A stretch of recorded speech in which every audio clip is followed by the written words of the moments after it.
नमस्कार दोस्तों, मैं राहुल स्वागत करता हूं आज आपका आपके अपने YouTube चैनल सरकारी कैंपस पर।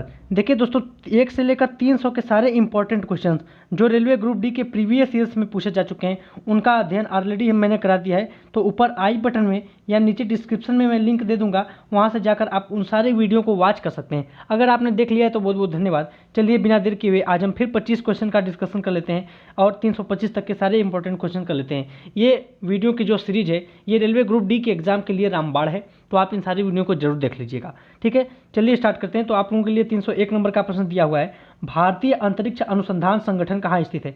यानी भारतीय अंतरिक्ष अनुसंधान संगठन कहाँ है, तो ये बेंगलुरु में पड़ता है। ठीक, बेंगलुरु में पड़ता है भारतीय अंतरिक्ष अनुसंधान संगठन। नेक्स्ट है 302 नंबर का प्रश्न, श्रीशैलम परियोजना किस नदी पर बनी हुई है। तो श्रीशैलम परियोजना जो है ये कृष्णा नदी पर बनी हुई है। आप श्री कृष्ण जिसे बोलते हैं ना, तो श्रीशैलम का श्री ले सकते हैं, तो श्री कृष्ण मतलब समझ जाइए श्रीशैलम, यानी कृष्णा नदी पर बना हुआ है श्रीशैलम परियोजना। ठीक है, अगला प्रश्न है 303 नंबर का, सवाना घास का मैदान कहाँ है। कहाँ है सवाना घास का मैदान। तो देखिए, घास के मैदान जो विभिन्न घास के मैदान हैं जो अंतर्राष्ट्रीय स्तर पर हैं, जो पूछे जाते हैं कि कोई भी दे देगा आपको ऑप्शन एग्जाम में कि कौन सा घास का मैदान कहाँ है। ठीक है, तो आपको बताना पड़ेगा। तो सवाना घास का मैदान कहाँ है, तो ये अफ्रीका में पड़ता है। सवाना घास का मैदान कहाँ है, अफ्रीका में है। ठीक, चलिए अगला देखते हैं प्रश्न। अगला प्रश्न है, चिल्का झील कहाँ है। चिल्का झील उड़ीसा में है, तो इसका आंसर क्या हो जाएगा, उड़ीसा। देखिए उड़ीसा का अब ओडिशा इसको पढ़ा जाता है, बोलते हैं लोग इस तरीके से। ठीक, इस तरीके से लिखा जाता है ओडिशा, तो आप लोग समझ जाइएगा उड़ीसा को अब ओडिशा। ठीक है, तो आगे 305 नंबर का प्रश्न, भारत में सर्वाधिक लंबी तटरेखा किस राज्य की है। तो किस राज्य की तटरेखा सबसे लंबी है, यही प्रश्न आपसे पूछा है। तो गुजरात की तटरेखा सबसे लंबी है। ठीक, चलिए अगला प्रश्न देखते हैं हम लोग। अगला प्रश्न है, शून्य का आविष्कार किसने किया था। तो शून्य का आविष्कार कहाँ हुआ, भारत में हुआ। तो भारतीयों ने ही किया था शून्य का आविष्कार। ठीक है, तो इसका आंसर क्या हो जाएगा, भारत में हुआ था शून्य का आविष्कार। अगला है 307 नंबर का प्रश्न, उपराष्ट्रपति किस सदन का पदेन सभापति होता है। यानी किस सदन का सभापति उपराष्ट्रपति होता है। तो राज्यसभा का पदेन सभापति होता है राष्ट्रपति, तो इसका आंसर क्या हो जाएगा, राज्यसभा। ठीक, चलिए आगे देख लेते हैं। आगे 308 नंबर का प्रश्न, हिमालय की सबसे ऊंची चोटी पर चढ़ने वाला प्रथम भारतीय कौन था। तो तेंजिंग नोर्गे हिमालय की चोटी पर चढ़ने वाले पहले भारतीय थे। ठीक है, हिमालय की सबसे ऊंची चोटी यानी माउंट एवरेस्ट की यहाँ पर बात कर रहा है। तो माउंट एवरेस्ट पर चढ़ने वाले प्रथम भारतीय कौन थे, तेंजिंग नोर्गे। ठीक, अगला प्रश्न है दोस्तों, हिमालय पर विजय प्राप्त करने वाली पहली भारतीय महिला का नाम क्या था। वह कौन सी पहली भारतीय महिला थी जिन्होंने हिमालय पर विजय प्राप्त किया। ठीक है, तो वह है बछेंद्री पाल। ठीक है, माउंट एवरेस्ट पर चढ़ने वाली। अगला है 310 नंबर का प्रश्न, किस मिश्र धातु का प्रयोग वायुयान के हिस्से बनाने में किया जाता है। तो वह कौन सा धातु है जिसका प्रयोग वायुयान के हिस्सों को बनाने में किया जाता है। वास्तव में वह एक मिश्र धातु है जिसको बोलते हैं हम लोग ड्यूरेलिम। इसका नाम आप लोग अच्छे समझ लीजिए। एल्यूमिनियम से भी इसमें बना हुआ है, तो कुछ पार्ट देखिए यहाँ पर लूमिन यानी एल्यूमिनियम से ले लिया गया है। तो ड्यूरेलुमिन में एल्यूमिनियम भी है। ठीक है, चलिए आगे देख लेते हैं। अगला है 311 नंबर का प्रश्न, विश्व की पहली महिला अंतरिक्ष यात्री कौन थी। तो पहली महिला अंतरिक्ष यात्री का नाम था वेलेंटिना टेरेस्कोवा। क्या नाम था, वेलेंटिना टेरेस्कोवा। चलिए अगला प्रश्न देख लेते हैं। अगला प्रश्न है, सुंदरवन मुख्यतः किस वन्य जीव के संरक्षण के लिए है। सुंदरवन में जो है, ठीक है, सुंदरवन किस वन्य जीव के लिए संरक्षित है। तो बाघ के लिए संरक्षित है सुंदरवन। ठीक, तो इसका आंसर क्या हो जाएगा, बाघ। ये सारे क्वेश्चंस रेलवे ग्रुप डी के एग्जाम में पूछे जा चुके हैं प्रीवियस ईयर्स में। अगला प्रश्न है, इंटीग्रल कोच फैक्ट्री कहाँ स्थित है। तो इंटीग्रल कोच फैक्ट्री पेराम्बूर में स्थित है, तो इसका आंसर क्या हो जाएगा, पेराम्बूर। चलिए अगला प्रश्न देख लेते हैं। अगला प्रश्न है, भारत किस गोलार्ध में पड़ता है। तो जैसा कि आप लोग जानते हैं, ग्लोब इस तरीके से रहता है, ये काटती है विषुवत रेखा।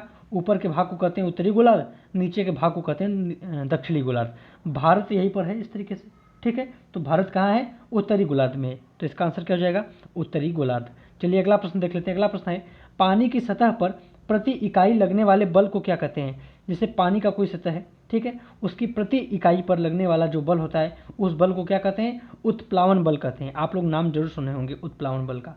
ठीक है, तो पानी की क्या था, पानी की सतह पर प्रति इकाई में लगने वाले बल को क्या कहते हैं, उत्प्लावन बल। इसका सही आंसर हो जाएगा। अगला है 316 नंबर का प्रश्न, आयोडीन की कमी से कौन सा रोग हो जाता है। बहुत ही सिंपल और आसान क्वेश्चन है, आयोडीन की कमी से घेंघा नामक रोग हो जाता है। ठीक, अगला प्रश्न देखते हैं। अगला प्रश्न है, भारी जल परियोजना कहाँ स्थित है। तो भारी जल परियोजना तलचर में स्थित है। भारी जल का रासायनिक सूत्र आप लोग जानते होंगे, D2O, भारी जल का यही रासायनिक सूत्र है D2O। ठीक है, चलिए अगला प्रश्न देख लेते हैं हम लोग। अगला प्रश्न है 318 नंबर का दोस्तों, सबसे ज़्यादा उष्णता वाला ग्रह कौन सा है? तो वह कौन सा ग्रह है जो सबसे ज़्यादा उष्णता वहाँ पर पाई जाती है? तो उस ग्रह का नाम है शुक्र। ठीक है, शुक्र को कई अन्य नाम से भी जानते हैं, मैं आप लोगों को बता देता हूँ। जैसे शुक्र को भोर का तारा बोलते हैं, पृथ्वी की बहन बोलते हैं, ठीक है, पृथ्वी का जुड़वा ग्रह भी बोल दिया जाता है, और सबसे चमकीला तारा भी इसी को बोला जाता है, सांझ का तारा, भोर का तारा, कई नाम इसके हैं।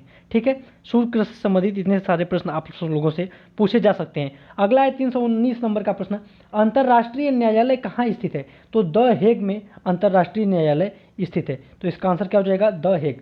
ठीक है, चलिए आगे देख लेते हैं दोस्तों। अगला प्रश्न है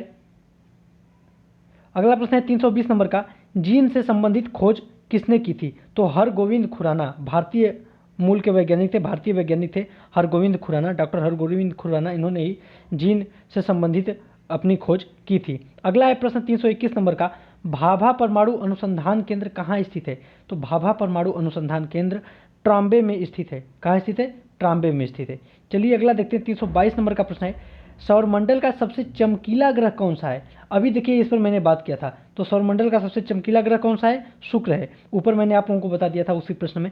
अगला प्रश्न है 323 नंबर का, सूर्य मुख्यतः किस गैस से बना है? तो सूर्य मुख्यतः किस गैस से बना है? हाइड्रोजन से बना है। ठीक है, तो सूर्य का ज़्यादातर जो भाग है वो हाइड्रोजन और हीलियम से बना हुआ है, और उसमें भी हाइड्रोजन जो है वो प्राथमिकता में पाया जाता है। अगला है 324 नंबर का प्रश्न, इलेक्ट्रॉन का सर्वप्रथम अध्ययन किसने किया था? तो जिसने इलेक्ट्रॉन का सबसे पहले निर्माण किया होगा उन्हीं ने उसका सबसे पहले अध्ययन किया होगा। तो जे टॉमसन इसका सही आंसर हो जाएगा। इलेक्ट्रॉन का सबसे पहले उन्होंने ही अध्ययन किया था। ठीक है, अगला प्रश्न देखते हैं और आज का लास्ट प्रश्न देखते हैं, करो या मरो का नारा किसने दिया?